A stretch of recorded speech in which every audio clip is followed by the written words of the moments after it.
Hey everyone, welcome back to Corporate Decoder, the place where we uncover the hidden stories behind big business.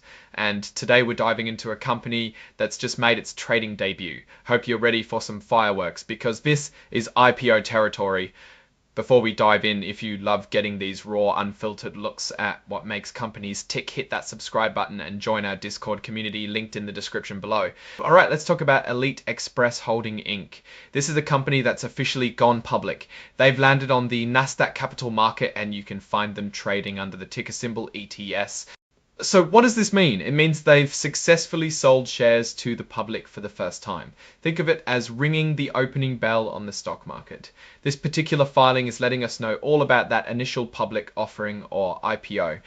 The big news here is the underwriting agreement they signed on August 20th. This is essentially the contract with the investment banks, the underwriters who help them sell their stock.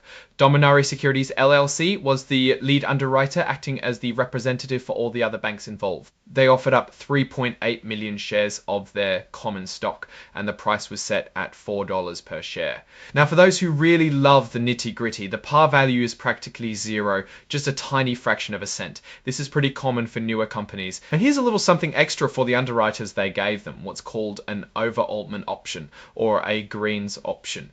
This allows the underwriters to buy up to an additional 570,000 shares if there's a lot of demand for the stock. It helps stabilize the price right after the IPO.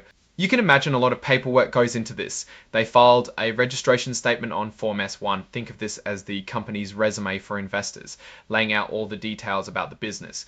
This one was initially filed back in May and was officially approved by the Securities and Exchange Commission, or SEC, on August 20th, the same day they signed the underwriting deal. The stock started trading on Nasdaq on August 21st, which is one day before they officially closed the IPO. That can happen sometimes. The IPO was a firm commitment deal. That means the underwriters bought all the shares from the company and then resold them to the public, taking on the risk themselves.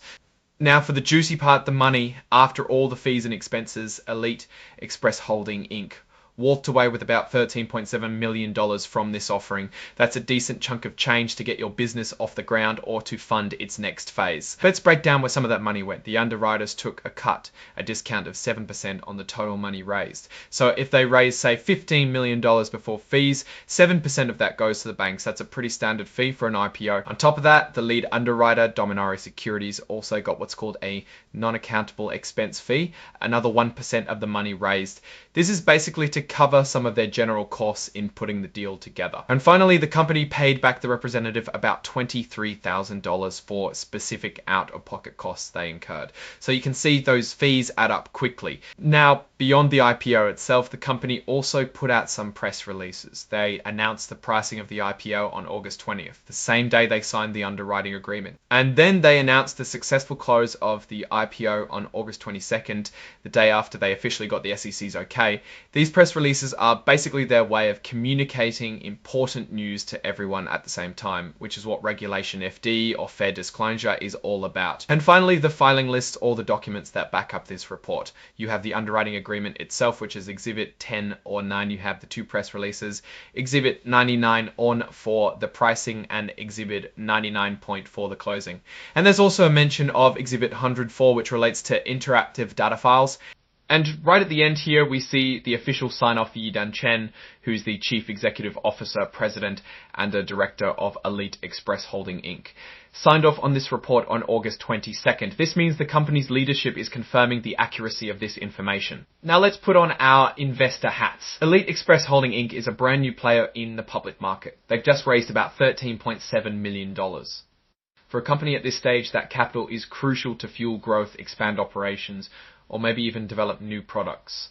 The key here is what they do with that money. They've gone public at $4 a share and their stock is on Nasdaq, which is a pretty reputable exchange, especially for growth companies. The fee structure for the IPO seems pretty standard, around 7% for the underwriters plus other fees, which is typical. A lot hinges on their ability to manage their expenses and generate revenue now that they have this public capital. The fact that they are listed as an emerging growth company means they have some flexibility in reporting standards for a period, which can be beneficial as they mature.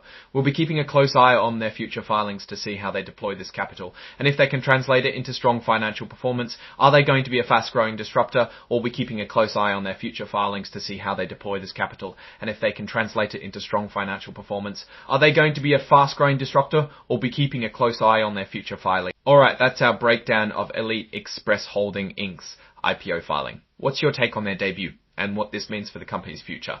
Drop your thoughts in the comments below. If this analysis was valuable and you want more of these deep dives into SEC filings, make sure you hit that like button and subscribe to the channel. And don't forget to join our Discord community for more discussions and direct access to us. Thanks for watching. See you next time.